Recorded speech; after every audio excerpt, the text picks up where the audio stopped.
Praise the Lord दोस्तों, जैसे हमने पहले वीडियो में सुना कि ये सब जो वॉर लग रही है, लड़ाइयां लग रही है, इनके पीछे बड़े बड़े लोगों का मकसद यही है कि कैसे और किसी भी हाल में पॉपुलेशन को कम किया जाए, क्योंकि पॉपुलेशन को कम करेंगे तभी तो जो मोदी साहब ने पार्लियामेंट में अनाउंसमेंट किया था कि दुनिया न्यू वर्ल्ड ऑर्डर की ओर जा रही है। न्यू वर्ल्ड ऑर्डर की तरफ जाने के पहले इन लोगों को पॉपुलेशन जहां तक हो सके ज्यादा से ज्यादा कम करने की कोशिश करेंगे।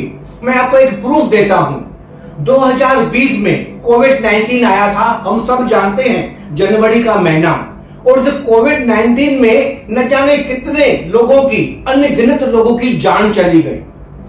2020 कोविड, अब ये कोविड खत्म हुआ ही नहीं था, तो ऊपर से 2022 फरवरी के महीने में यूक्रेन और रशिया की वार शुरू हो गई थी। अब ये वार चालू ही है। उसके बाद 2023 अक्टूबर का महीना इजराइल और फिलिस्तीनियों की वार चालू हो गई। अब इजराइल और फिलिस्तीनी या गाजा की लड़ाई चालू है और 2025 मई के महीने में इंडिया पाकिस्तान की वार शुरू हो गई है।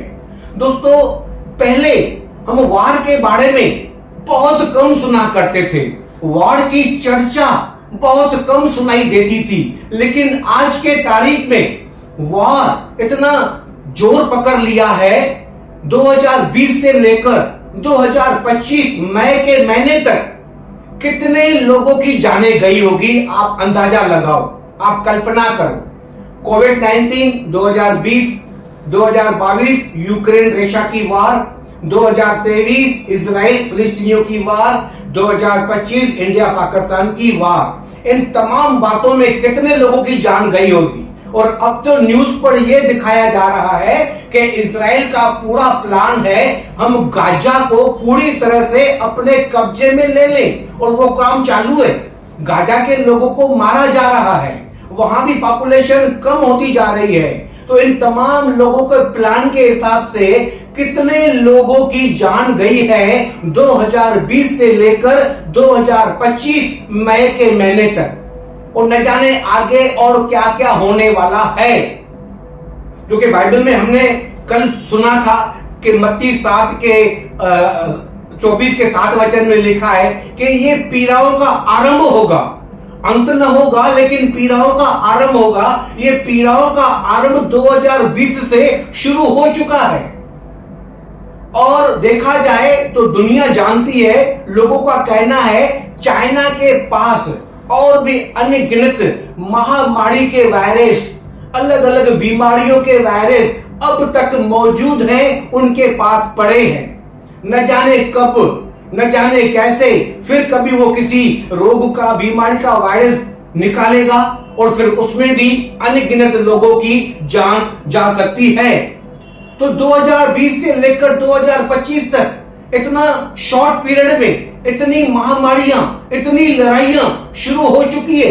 क्यों? ताकि ये दुनिया न्यू वर्ल्ड ऑर्डर की ओर बढ़ती जाए। पॉपुलेशन कम होगी, उसके बाद न्यू वर्ल्ड ऑर्डर दुनिया में आ जाएगा। न्यू वर्ल्ड ऑर्डर के भी पहले मैं आपको एक सच्चाई बता रहा हूं, जो बाइबल की भविष्यवाणी है, जो किसी भी हाल में एनी हाउ होने वाली है। जो दानियल की पुस्तक 7 अध्याय का 7 वचन में दानियल ने एक दर्शन देखा था, वहां मैं आपको पढ़ के सुनाता हूं।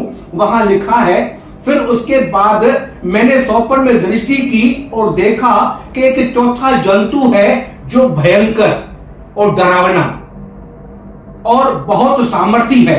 उसके बड़े बड़े लोहे के दांत हैं, वह सब कुछ खा डालता है और चूर चूर करता है, और जो बच जाते हैं उसे पैरों से रौंदता है। वह सब पहले जंतुओं से भिन्न है और उसके 10 सींग है। दोस्तों, 10 सींग, ये बाइबल की भविष्यवाणी दानियल में भी लिखी है। और प्रकाशित वाक्य में यूहन्ना ने भी दर्शन देखा था कि एक समुद्र में से जंतु निकलता है जिसके 10 सींग हैं। ये 10 सींग का मतलब क्या है? ये न्यू वर्ल्ड ऑर्डर के पहले 10 सिंह निकलेंगे, यानी 10 अलग अलग बड़े बड़े देश आगे आएंगे जो पूरी दुनिया पर राज्य करेंगे। ये न्यू वर्ल्ड ऑर्डर के पहले होगा और बहुत जल्द होने वाला है। बड़े बड़े 10 देश जिनकी इकोनॉमी पावरफुल है, जिनके पास बहुत बड़ी ताकत है, धन दौलत है, सोना चांदी है, ऐसे बड़े बड़े राज्य आगे आएंगे जो पूरी दुनिया को चलाएंगे। 10 सिंह मतलब 10 राज्य आएंगे जो पूरी दुनिया पर राज्य करेंगे। हालांकि देखा जाए आज के तारीख में पूरे वर्ल्ड में, पूरी दुनिया में 195 देश हैं, 195। उन 195 में से केवल 10 बड़े बड़े देश राज्य करेंगे। तो बाकी के देश कहां जाएंगे, कैसे होगा, ये 10 लोग राज्य कैसे करेंगे, इसके बारे में हम अगले वीडियो में जरूर सुनेंगे। दोस्तों तब तक के लिए गॉड ब्लेस यू। जय मसीह।